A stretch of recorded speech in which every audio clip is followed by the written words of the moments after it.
So that's the global backdrop. But if you look specifically around us in Indonesia and Malaysia, I think you can see both good news and bad news. First, Indonesia. The good news is that the government is tackling the terrorist threat more seriously. They've killed or arrested several key terrorists, including bomb makers, people who plan operations, some of the foot soldiers. But the bad news is that some very dangerous people are still at large. And there are new dangerous people who are emerging. The JI group has been considerably weakened, but it can still conduct operations. And just this week, if you have been reading the newspapers, you will know there have been 5 parcel bombs which have been sent around in Jakarta, targeted at people, and one policeman had his arm blown off trying to examine one of the bombs. And the bombs were targeted against moderate Indonesian Muslims who champion tolerance. There are other groups who operate in Indonesia, in Java, but also particularly in Aceh. And the seed of the militancy, the people who are generating the ideas, the poison, pouring out the ideology, violence, murder, that remains entrenched. Abu Bakr Bashir is on trial. If you've been watching the news, you will see him, old man, long beard.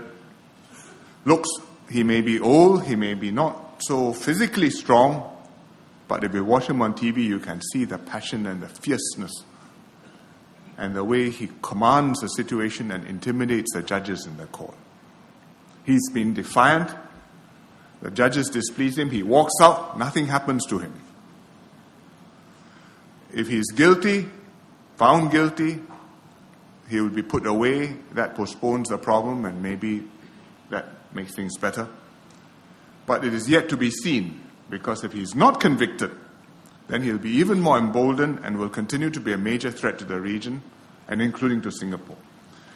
In Malaysia, the government has done quite a lot to break up the terrorist networks, but some of the JI members have tried to regroup and to revive their network.